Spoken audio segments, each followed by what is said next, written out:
Seguimos contándoles que hoy es un día de muchísimo viento. En estas primeras horas del día, prácticamente ya todas las provincias de España están en la alerta amarilla en previsión de vientos que empezaron de 70 a 80 kilómetros por hora, ya se calcula 90 a 100, es decir, que puede ir a peor a lo largo del día. Mucha precaución porque además va a seguir lloviendo en todas partes. Y mucho viento y lluvia, pues ya saben ustedes, trompazo asegurado si no se tiene una cierta cautela. Temperaturas, pues como ayer, más o menos agradables, dentro de que estamos en diciembre. En Madrid nos vamos a ir a unos 14 grados. La más alta en Murcia, 25, y la mínima en Gerona, es una mínima muy alta, una mínima lluviosa, 4 grados. Bien, y vamos con Sara Sanz y Rubén Fernández. Hay dos asuntos fundamentales.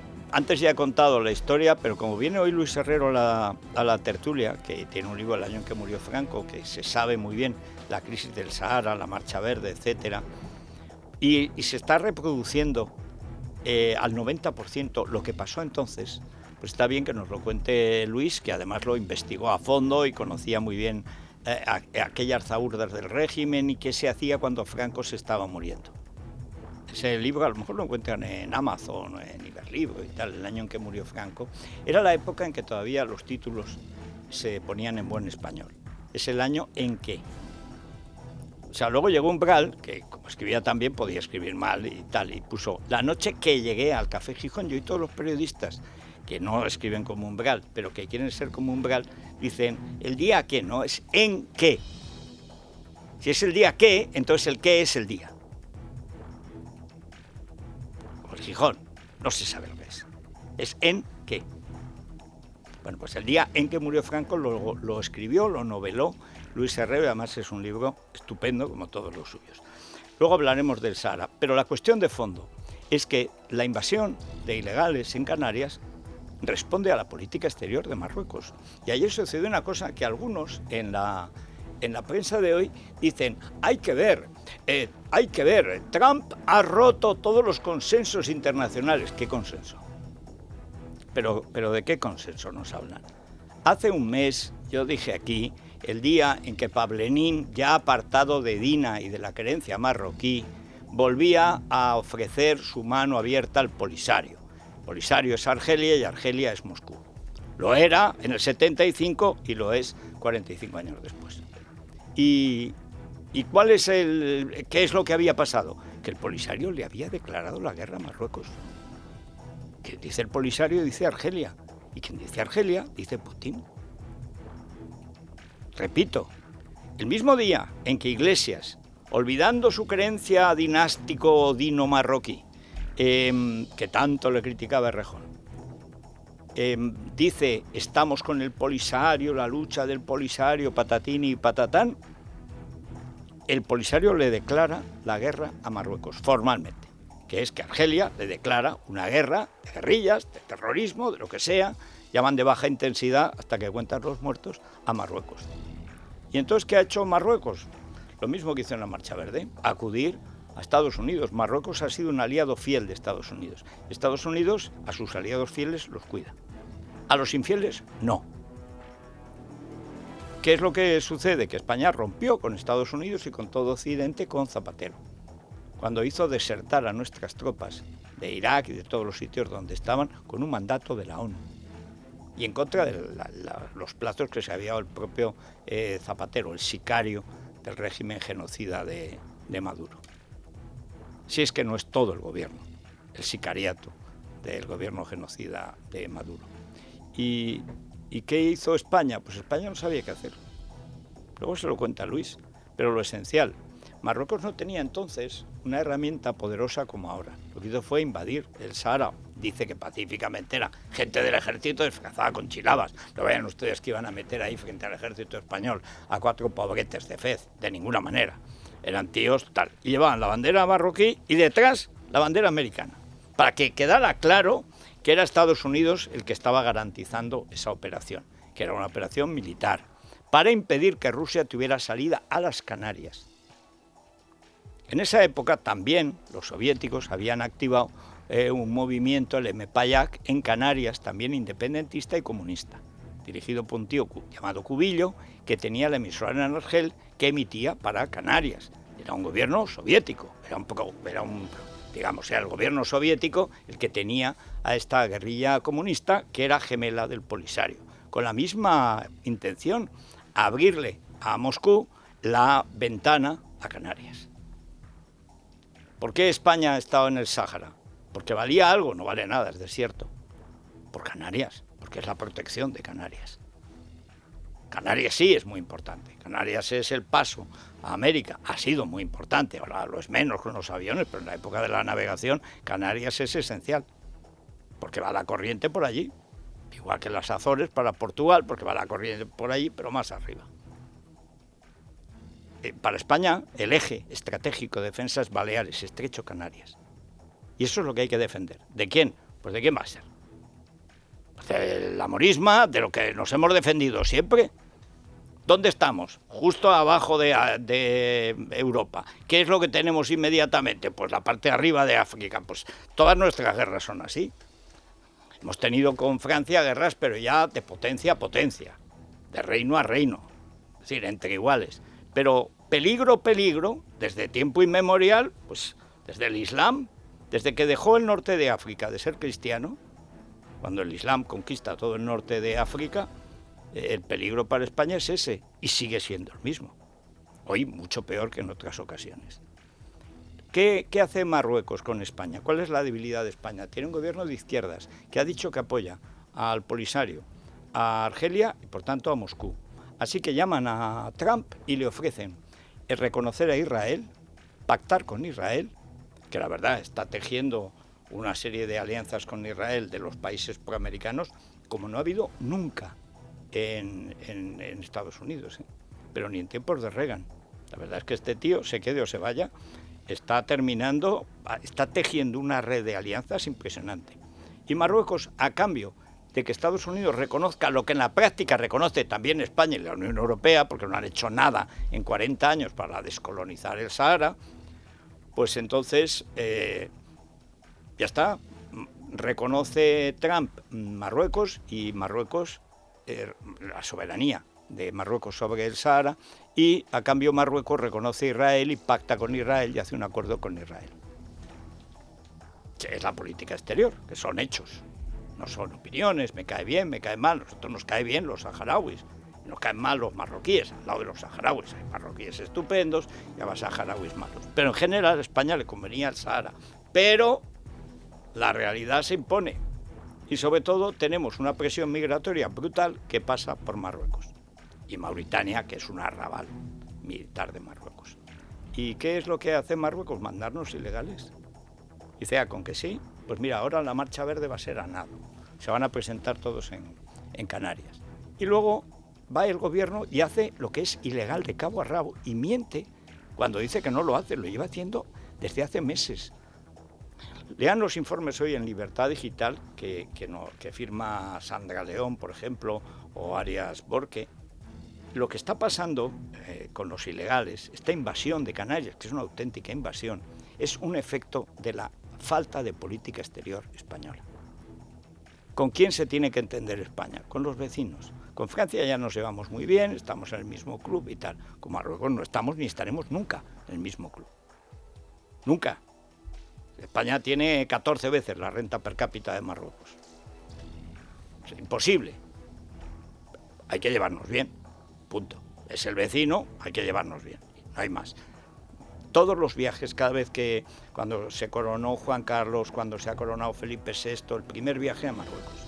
Sin embargo, luego, este mendrugo que tenemos en el gobierno y los comunistas, pues no reconocen a Marruecos, porque a lo que gusta Argelia y Moscú por enredar.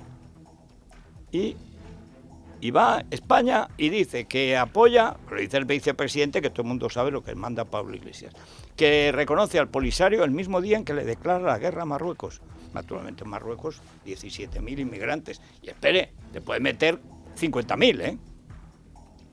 ¿Y qué hace el gobierno? Va y lo suelta por la península, pero balduendos, sin control sanitario. Pero lo suelta el Ministerio del Interior con la complicidad de la Cruz Roja. Yo siempre he dado para la Cruz Roja, nunca más. Me gustaba lo de la Cruz, lo de Roja ya menos, pero el creciente rojo, como llaman, la media luna roja, que está la Cruz Roja colaborando en la actividad ilegal del gobierno, que es que a los ilegales, en lugar de echarlos, los suelta en la península. Y dicen que no lo hacen, pero sabemos que lo llevan haciendo desde el principio de octubre. Y el 20 de noviembre dijo Marlaska que no lo iba a hacer nunca. Es verdad, no lo iba a hacer. Lo había hecho ya y lo seguía haciendo. Vamos con ello, Sara. Las próximas horas, la Jefatura de Policía de Valencia y de Alicante esperan la llegada de al menos otros 5 aviones con inmigrantes ilegales procedentes de Canarias. En los últimos días han llegado cerca de 300 a esta comunidad.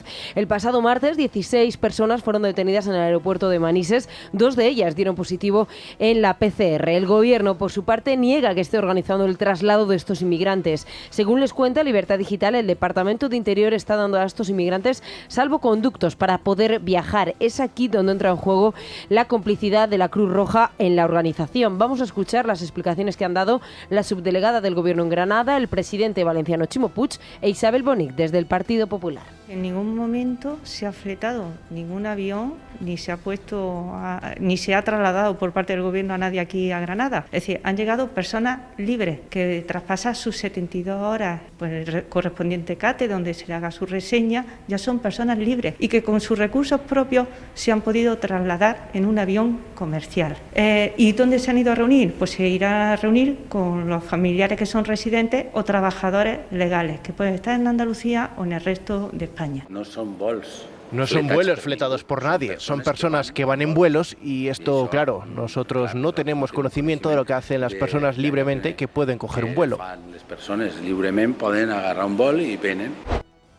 Porque el Partido Popular quiere saber, primero, si es verdad lo que se publica en los medios de que están llegando migrantes a la Comunidad Valenciana. En segundo lugar, ¿cómo vienen? Porque alguien tiene que pagar el billete, los tiene que subir a los aviones y tiene que ordenar que ese avión venga a la Comunidad Valenciana. En tercer lugar, ¿dónde están todas esas personas? Pues en la calle delinquiendo por el hecho de estar en Valencia. Es que no tienen que estar en Valencia ni en Alicante, tienen que devolverse a su lugar de origen. O sea, es que no se sabe, pues se averigua. Y si no, el sitio de donde salieron, pues si hemos visto por Google, estamos hartos de ver de dónde salen los puertos. Hay 2 barcos nodriza que traen los cayucos, por supuesto con el permiso de Marruecos, que es la presión política que ejerce. Y espere que no monten otra parecida en Ceuta y Melilla, pero lo más frágil que tiene ahora España es Canarias, que es una zona turística a la que han reventado. Pero lo peor del asunto es que oyen a esta tía, dice, no, es gente libre, pero ¿cómo va a ser libre si ha entrado ilegalmente en España? No, es que vienen a ver a los familiares, pero ¿cómo? Reagrupación familiar. Esto ya no es efecto llamada, esto es efecto Belén, el efecto Sagrada Familia. ¿Pero qué dice usted? Que porque venga un tío y tenga un familiar ya vienen a verlo y se queda. Pero le han hecho la prueba del virus. Pero entra legalmente. Pero tiene documentación. Pero hombre, si hoy cuenta Sandra León que les da salvoconductos sin ningún control el Ministerio del Interior, con la fétida colaboración de algunos elementos, no sé si toda la organización de la Cruz Roja, pero la Cruz Roja la que se ve metida en este es un verdadero escándalo. Estamos otra vez como en la Open Arms de Soros y el Aquarius. Hay unos tíos que viven de coger dinero público para ayudar a las mafias de la trata de carne humana. Dice, no, ayudamos a náufragos. No, creáis náufragos para forraros. Bueno, y vamos ahora con la parte posterior, lo de Marruecos. ¿Qué bofetada le han dado a este gobierno? Luego, esto no saldrá en la tele, pero es de AUPA. Coincidiendo con la llegada masiva de ilegales a Canarias y la península, Donald Trump reconoce la soberanía de Marruecos sobre el Sáhara a cambio de que éste normalice las relaciones con Israel. La decisión ha provocado la suspensión inmediata de la cumbre hispano-marroquí que iba a tener lugar el próximo día 17 en Rabat, la excusa que ha puesto el coronavirus. Pablo Iglesias se pronunciaba recientemente sobre la necesidad de impulsar un referéndum sobre el Sáhara. Fue tras estas declaraciones cuando se suspendió su presencia en el viaje. La ministra de Exteriores, Arantxa González Laya, reaccionaba al anuncio a su llegada a Israel. Chema Guijarro, de Unidas Podemos, lo hacía en Televisión Española. Queda por resolver la paz entre israelíes y palestinos y queda por resolver la cuestión del Sáhara Occidental. Y en ambos casos la posición de España es muy clara: respeto a las resoluciones de Naciones Unidas. Si bien nosotros estamos en este gobierno, lo que también tenemos claro es que tenemos posiciones concretas respecto a determinadas cuestiones que ocurren en el ámbito internacional, y le puedo asegurar que la cuestión del Sáhara Occidental para nosotros es clave. No es tolerable que después de 40 años de ocupación no se haya resuelto esa cuestión y no se le haya dado al pueblo saharaui el derecho de autodeterminación que le reconoce las Naciones Unidas. ¿Y cómo es posible que hasta este año no se haya acordado? ¿Cómo es posible que mientras Dina estuvo en la privanza del Marajá, del Barba Azul, de Galapagar, cómo es posible que os olvidarais del Polisario y de Argelia y estuvierais a partir un piñón con Marruecos? Cuando Dina Busselham era la asesora principal del eurodiputado Pablo Iglesias, ante su alumna favorita, matrícula de honor, y además pertenecía a una organización, a un partido político organizado por Mohamed para, digamos, limpiar la cara autoritaria del régimen de Mohamed. ¿Qué hacía Dina en la sala de máquinas de vuestra política exterior? ¿Qué pasa? ¿Que ahora os ha dado el repente saharaui? Qué gentuza. En fin, esto está fatal, hay que organizar la resistencia.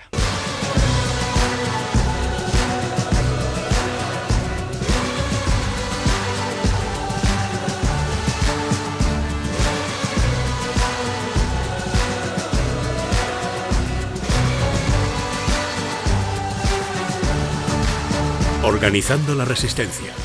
Rosa Díez. Rosa, muy buenos días. Hola Federico, buenos días, ¿cómo estamos? Cada vez hay más motivos para organizar la resistencia, ahora ya hasta en Navidad.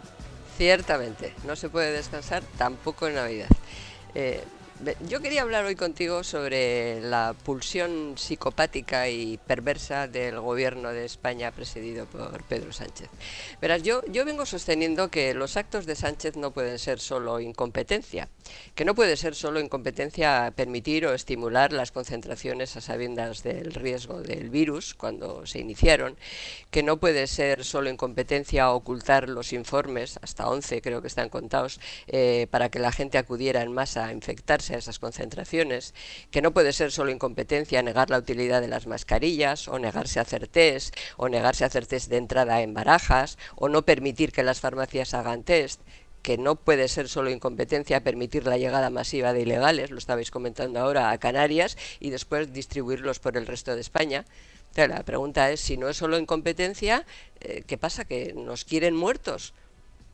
Quien dice esto, o quien hace esta reflexión en relación con la salud, la puede hacer igualmente en relación con la economía, con todas las decisiones que está tomando Sánchez en relación con la economía, los ERTEs que no se cobran, los impuestos que se suben, los subsidios de paro atascados que ni siquiera contestan por teléfono a la gente, los autónomos ahogados, las empresas y sus ayudas congeladas. La pregunta otra vez vuelve a ser la misma.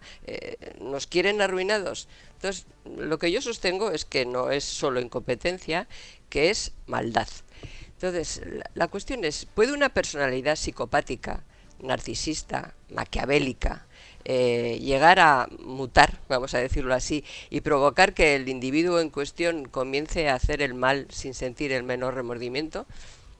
Sí, yo he consultado con todos los manuales, todos los que hemos estudiado psicoanálisis, psicología, psiquiatría, sin ninguna duda. Hay un momento de un salto en esa absoluta falta de empatía.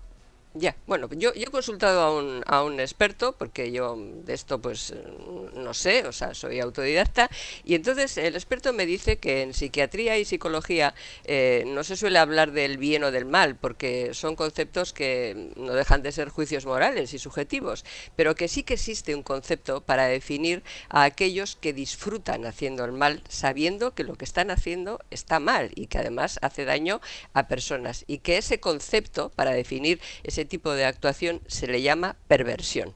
Entonces, ¿Qué pasa cuando el individuo que se deja llevar por su perversión no percibe una sensación molesta o de rechazo? Porque a veces los perversos producen rechazo. Bueno, ¿qué pasa cuando no percibe una sensación molesta o de rechazo, sino que le embriaga el poder y el placer por su capacidad para hacer el mal y sentirse un dios? ¿Qué pasa si se siente impune, dueño de la vida ajena? Yo creo que la respuesta es bien sencilla, y mientras estoy diciendo esto seguro que estamos pensando directamente en el personaje. Si el comportamiento maligno, el comportamiento perverso es remunerado socialmente y él siente que goza de impunidad, la ruptura moral se vuelve adictiva y el individuo, en fin, ve que tiene un mundo de posibilidades basadas precisamente en su decisión de no aceptar las normas ajenas, sino de imponer las propias. Es lo que se dice ostentar el poder absoluto. La cuestión es que yo creo que, en fin, Pedro Sánchez comenzó comportándose como un psicópata a secas, pero ya sea porque entre los personajes con los que se codea hay más de uno que responde directamente al perfil del perverso, estáis pensando directamente lo mismo que yo, aunque él los llame valientes y patriotas, o porque si una desviación de la personalidad, como es el caso de la psicopatía, no se trata, degenera. O sea, como eso ocurre cotidianamente. Se agudiza, claro. Es el salto del niño que le arranca las alas a las moscas, luego acaba ahorcando al perro del vecino, después viola a la vecina y luego se convierte en asesino en serie. Siempre es el mismo trayecto, salvo que se frene o lo frenen, esa trayectoria peor a peor, eso es matemático. Exacto. Imagínate además si tienes poder, si ostentas el poder y sientes que no solamente que tienes un poder absoluto, sino que te remuneran ese poder absoluto, ese caudillismo. Entonces, si una desviación degenera, yo creo que estamos ante una situación en la que de la mera observación del comportamiento de Pedro Sánchez, simplemente observando lo que hace, se podría llegar a la conclusión de que estamos ante un caso en el que al comportamiento derivado de esa personalidad definida como la tríada oscura de la que ya hemos hablado aquí, la psicopatía, el maquiavelismo y el narcisismo, se ha incorporado un cuarto factor, la perversión. Y aquí estamos, Federico, aquí y así estamos, con un presidente del gobierno de España que ha de ser juzgado política y penalmente por haber traicionado la democracia y por encabezar y promover la demolición del sistema constitucional, y que lo hace con tanto desahogo que alguien podría llegar a pensar que el personaje en cuestión, además de un juicio político y penal, requiere un tratamiento clínico específico. A ver y quién la pregunta es, ¿qué puede salir bien? O sea, entonces, ¿qué puede salir bien con un gobierno con características por sus actos perversas y psicopáticas? ¿Qué nos puede salir bien?